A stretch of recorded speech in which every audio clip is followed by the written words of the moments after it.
नमस्कार दोस्तों, भक्ति में शक्ति चैनल में आपका स्वागत है। दोस्तों, आज की कहानी का शीर्षक है उम्मीद। हमारे जीवन में कितनी भी बुरी से बुरी स्थिति आए, हमें अपनी उम्मीद नहीं छोड़नी चाहिए। जैसा कि आपने सुना भी होगा, उम्मीद पे दुनिया कायम है। तो सुनिए। एक बार एक व्यक्ति रेगिस्तान में कहीं भटक गया। उसके पास खाने के लिए जो कुछ भी थोड़ा बहुत था, वो सब कुछ खत्म हो गया। पिछले 2 दिनों से वह पानी के लिए भी तरस गया।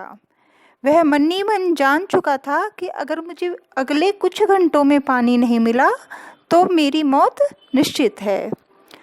पर उसे कहीं ना कहीं ईश्वर पर यकीन था कि कुछ चमत्कार होगा और उसे पानी मिल जाएगा। तभी उसे दूर एक झोपड़ी दिखाई दी। उसे अपनी आंखों पर पहले तो यकीन ही नहीं हुआ।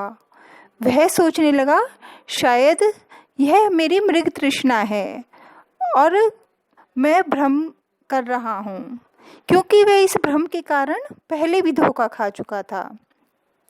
पर उस बेचारे के पास यकीन करने के अलावा कोई और रास्ता भी नहीं था। आखिर यह उसकी आखिरी उम्मीद जो थी।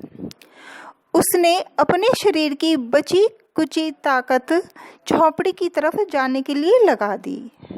वो जैसे जैसे झोपड़ी के करीब पहुंचता, उसकी उम्मीद बढ़ती जाती कि इस बार भाग्य उसका साथ देगा। सचमुच वहां पर एक झोपड़ी थी, पर यह क्या, वो झोपड़ी तो बिल्कुल वीरान पड़ी थी, मानो कि सालों से वहां कोई आया ही ना हो। फिर भी पानी की उम्मीद में वह व्यक्ति झोपड़ी के अंदर घुसा। अंदर का नज़ारा देखकर उसे अपनी आंखों पर यकीन ही नहीं हुआ।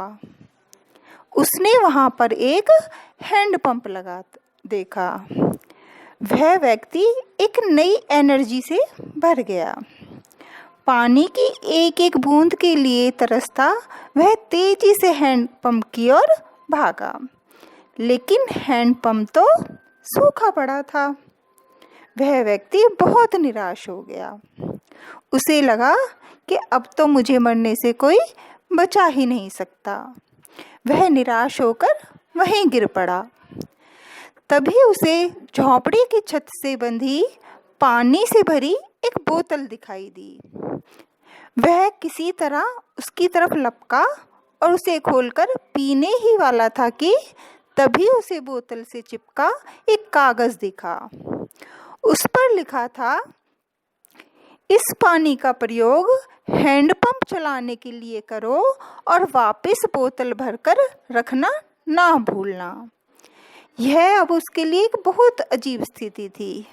उस व्यक्ति को समझ ही नहीं आ रहा था कि वह उस पानी को पी ले या फिर हैंडपंप में डालकर हैंडपंप को चालू कर ले। उसके मन में तमाम सवाल उठने लगे। अगर पानी डालने पर भी अगर हैंडपंप नहीं चला तो मैं प्यासा ही रह जाऊंगा। ना तो हैंडपंप ही चलेगा, ना मेरी प्यास ही बुझेगी। हो सकता है यहाँ लिखी बातें झूठी हो। क्या पता जमीन के नीचे का पानी भी सूख गया हो। इस प्रकार उसके दिमाग में बहुत से प्रश्न आने लगे। लेकिन यह उम्मीद भी थी, क्या पता पंप चल ही पड़े और यहाँ पर जो बातें लिखी हैं वो सब सच ही हो। पर वो इस असमंजस की स्थिति में था कि वो क्या करे। कुछ सोचने के बाद उसने बोतल खोली और कांपते हाथों से पानी पंप में डालने लगा। पानी डालकर उसने भगवान से प्रार्थना की और पंप चलाने लगा। 1 2 3 और ये क्या, हैंडपंप से ठंडा ठंडा पानी निकलने लग गया। वह पानी किसी अमृत से कम नहीं था। उस व्यक्ति ने जी भरकर पानी पिया और उसकी जान में जान आ गई और उसका दिमाग काम करने लग पड़ा। उसने बोतल में फिर से पानी भर दिया और फिर उसे छत से बांध दिया। जब वो ऐसा कर रहा था, तभी उसे अपने सामने एक और शीशे की बोतल दिखी। खोला तो उसमें क्या देखता है कि उसमें एक पेंसिल और एक नक्शा पड़ा हुआ था। जिसमें रेगिस्तान से निकलने का रास्ता था। उस व्यक्ति ने उस रास्ते का नक्शा याद कर लिया और नक्शे वाली बोतल को वापस वहीं पर रख दिया। इसके बाद उसने अपनी बोतल, जो कि उसके पास पहले से थी, उसमें भी पानी भर लिया। फिर वो उस झोपड़ी से निकलकर अपने रास्ते की ओर चल पड़ा।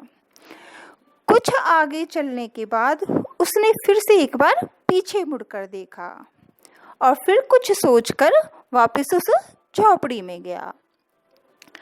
पानी से भरी बोतल पर चिपके कागज को उतारकर उस पर कुछ लिखने लगा। क्या आप सोच सकते हैं उसने क्या लिखा होगा? मैं बताती हूँ।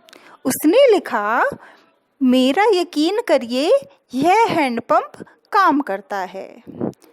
उसने ऐसा इसलिए लिखा क्योंकि जब उसने पहली बार उसको देखा हैंडपंप को, तो उसके मन में विचार आए थे कि ये चल भी पाएगा या नहीं चलेगा, इसमें से पानी निकलेगा या नहीं निकलेगा। इसलिए उसने यकीन करने के लिए यह सब कुछ लिखा। यही कहानी हमारे संपूर्ण जीवन की है। यह हमें सिखाती है कि बुरी से बुरी स्थिति में भी हमें अपनी उम्मीद नहीं छोड़नी चाहिए।